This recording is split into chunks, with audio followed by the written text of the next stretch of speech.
thought you'd be able to see that. Come with propaganda. These are the hip hop chips. I don't think you can see them there, but I'm going to put them so you know what's going on.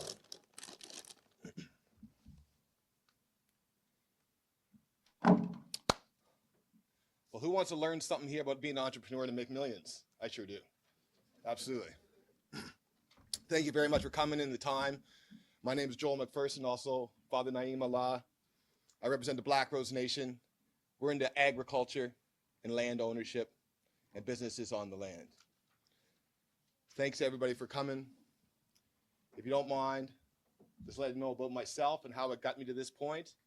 I grew up on a working woodlot of 220 acres woodland in the country. I grew up with chainsaws, tractors, cutting firewood, growing food, organic farming. So that's my background. So I'm coming to you to speak about that. Our relationship to the earth, our relationship to Mother Earth, and our relationship to that divine feminine is a reflection of our relationship to our women. Our relationship to the sun and to that masculine is a relationship and shows us how we relate to our men. With that as the foundation, let us explore entrepreneurial agricultural business. You must have environmental sustainability, of course, human welfare, and economic stability. You can have a woodlot management plan, an agricultural management plan. You can have your business management plan, and that is the quantitative side of the business. Developing that plan to incorporate strategies and techniques and solutions holistically, meaning how do I maximize my money? How do I get that bag? You have to have insurance strategies. You have to have nonprofit strategies. You have to have farm, trust fund, investment, employment, housing, and cross-marketing strategies. When you're thinking of agriculture or any business, it's way more than just that business. It's how they intersect together and how we can build as that community. With all of these strategies and techniques, it's the technique of tax allocation, tax savings, and tax avoidance so you can grow your wealth. Land offers that.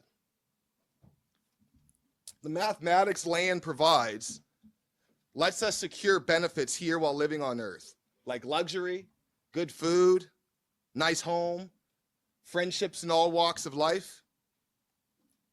But myself here today in the Black Rose Nation are to speak about agricultural business and youth. Think of land ownership and how land ownership can affect your life and your business. I am telling you, youth, or adults, or old folks, decolonization means reconnecting with land. We start all these things with land acknowledgement, the importance of land and what that provides. That provides power to the people who were here first. That's acknowledging them. They derive strength from that, from land. Are we thinking of land ownership? Reconnecting to your generational wealth and the inheritance agricultural provides. Getting tax breaks from your land is self-administered reparations. Creating generational wealth is self-administered reparations. Working with the land to develop your needs in abundance so that you have the ability to share is self-administered reparations.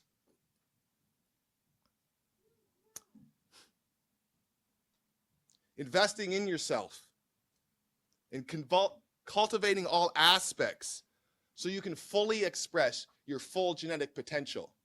When we talk about agriculture, we're always talking about the plants or the animals reaching their full genetic potential so we can derive the full amount of wealth from those plants or animals. But we should need to think about that with ourselves and our families as well.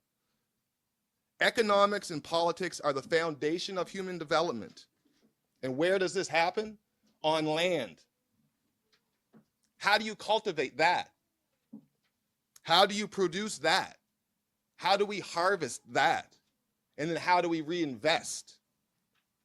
We empower the youth to target full genetic expression to become expressed. Like I said before, you have your insurance strategies.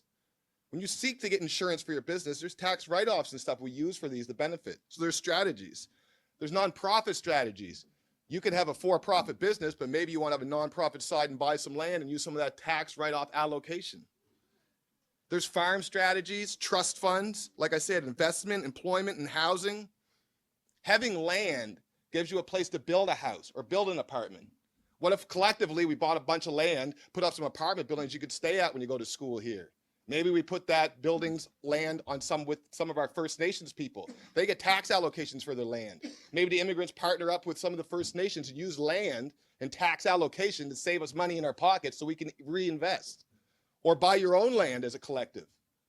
So you can put the playground, so you can put the pond to go play hockey or go skating on land. Farm some food. This lady's mother grows sugarcane in Fredericton. Maybe you want to enjoy some sugarcane here. I sure as heck do. With land ownership, the reinvestment or the return on investment is compounded. That return on investment is compounded, most importantly, through lifestyle, not just the money in your bank. It's the Canadian country lifestyle, where you and your family and your friends, you can go hunting, biking, walking, skiing. You can have a quiet time to get away with your loved ones. You can go skating, fishing, sledding. You can have bonfires at night. You can go out and go star watching. You can catch fireflies. You can have large enough outside spaces for reunions, weddings, graduations, fireworks, for your art, for your music, and spaces for multi-generational benefit and multi-generational housing. Youth and non-youth alike. There are reasons why Canadian prime ministers, when they retire, buy a farm and buy land. There's a reason why you see the wealthy of Canada, pictures of them driving tractors down, showing how happy they are. Yes, they are happy to be on land, but more importantly, there is huge tax implications that puts money in your pocket so you can reinvest it in yourself or your community and each other. In the reinvestment, the push from the North American, quote unquote, domestic black side. We have our CC Mimi markets, we have the Divine African markets, we have places all around from Woodstock in every province. I encourage you, let's work together. One of our greatest businessmen in North America, a black man represented, is a man named Master P with No Limit Records. Maybe you know him, Snoop Dogg signed to his label and whatnot. But they have chips, hip hop chips. They have cereals, they have rice. Master P created from the South. When we hear about the racism in the past, South slavery, people are making comebacks. They have food we can have in our stores. I'd like to see these foods in the CC Mimis, in the Divine African markets. So the domestic blacks are going in and shopping. So you guys are seeing what we have. So we see what you have, and then we build that community together and reconnect back. So we find that generational wealth. So please find Master P chips, get them in your stores. I tell you, the locals will be coming shopping, and then they'll buy some new foods, some new spices that come from land, that reconnect our DNA back to where we come from, to reconnect to that generational wealth that comes from the land. When we're talking about mentorship, mentorship comes from those who were here before. When you're on land, the oldest trees' roots connect to the youngest trees and pass on the information to stave off disease, to stave off fire, how to protect yourself, how to eat. If the little ones don't have enough food, that little tree doesn't have enough food, that big grandmother tree sends information and food through the roots to that tree. We can learn this mentorship by looking at nature, reconnecting with nature, reconnecting with Mother Earth, reconnecting with that divine feminine, and then reconnecting with that sun that shines on it, that gives us that strength, that divine masculine. So I encourage you, buy land and go firefly catching. Peace.